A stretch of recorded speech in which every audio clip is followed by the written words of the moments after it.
पर ना ऊंट पे बैठे थे, पीछे रह गए। ऊंट सुस्त था, थक गया, चल नहीं रहा था।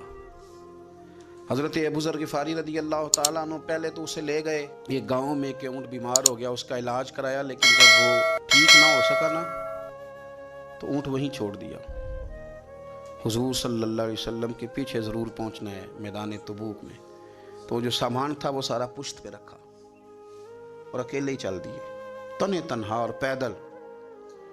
सामने से गर्द उड़ती हुई नजर आई तो लोगों ने कहा हुजूर पता नहीं कौन आया है। फरमाया तुम्हें नहीं पता, मुझे तो पता है ना, अबू ज़र ग़िफ़ारी आया है।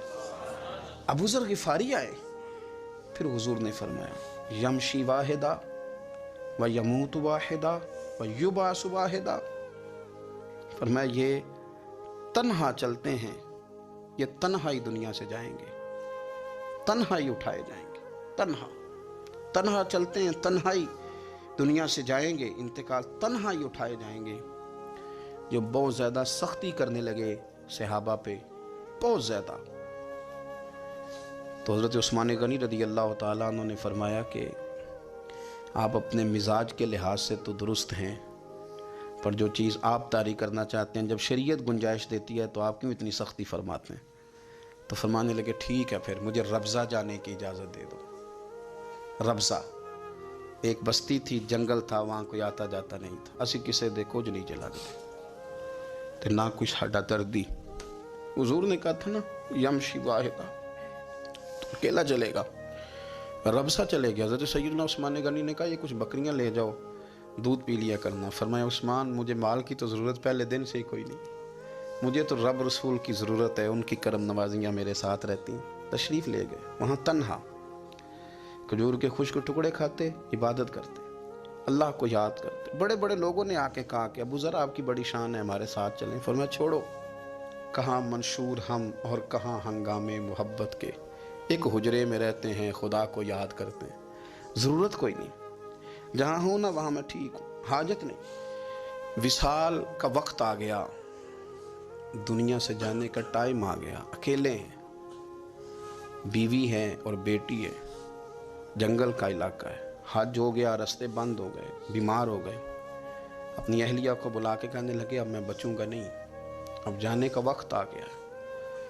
मैंने फ़कीरी जो हुजूर की देखी थी उसमें मैंने वक्त गुजारा है, और देख मैं जा भी फ़कीरी मेरा लहर सजदा सा तोड़ नहीं पाई, जान भी दिती तेरा तेरे, अब जाने का वक्त है। तो इस तरह करना, अगर तेरे पास कोई कपड़ा हुआ तो मुझे कफन दे देना, ना हुआ तो अल्लाह के सुपुर्द कर देना। कहा हम दो औरतें हैं, जनाजा गुस्ल कफन। फरमाया रब जमात भेजेगा मेरे लिए, लोग आएंगे, मेरे नबी पाक ने मुझसे वादा किया था, आएंगे ना लोग।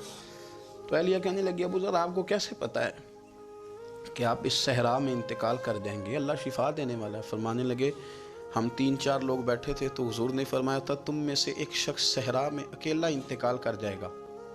तो वो मेरे जितने बाकी साथी थे वो सारे इंतकाल कर गए, अब मैं अकेला ही बचा, मुझे पता है वो मैं ही हूँ। तो तुम देखना तुम्हें कोई ना कोई मिल जाएगा गुस्ल कफन के लिए। आपकी अहलिया कहती हैं कि मैं उठी, कभी दौड़ के मैं बाहर जाती, सड़क पे जाके देखती कोई गुजर रहा है, फिर मैं आके कहती हज ख़त्म हो गया है, रास्ते बंद हो गए हैं, कौन आएगा जंगल में। फिर मैं आके उनकी तीमारदारी करती, फिर उठ के जाती, फिर मैं आके तीमारदारी करती। अचानक मेरी नज़र पड़ी तो एक छोटा सा काफ़िला आ रहा था, उस काफ़िले में चंद लोग थे और सबसे बढ़कर सहाबी रसूल हज़रत अब्दुल्ला इब्ने मसूद भी थे। मैंने उनको इशारा किया तो वो दौड़े आए, कहने लगे बहन क्या है। मैंने कहा यहाँ एक शख्स है, तुम्हारी थोड़ी सी ज़रूरत है उसको।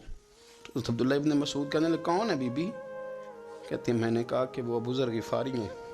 कहती तड़प के रोए अब्दुल्ला इब्ने मसूद, तड़प के कहने लगे अबू ज़र मेरे नबी पाक का प्यारा, मेरे माँ भी उस पर कुर्बान, मेरा बाप भी कुर्बान, किधर है जल्दी बताओ। कहती मैं ले आई, 4-5 लोग थे वो।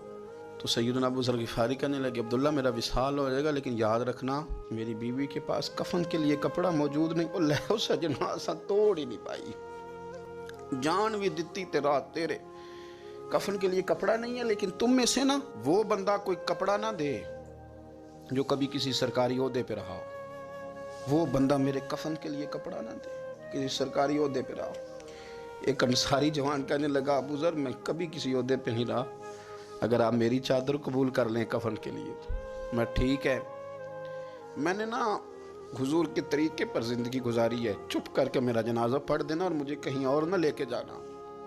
اسی کسی دے کچھ نہیں لگتے تو نہ کوئی ساڈا دردی یہیں کسی صحرا میں جنگل میں یہیں قبر کھود کے مجھے دفن کر دینا.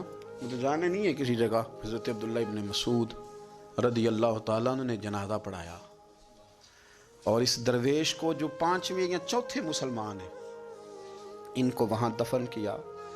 جب خبر پہنچی نا مدینے تو سب سے زیادہ آنسو مولا علی نے بہائے.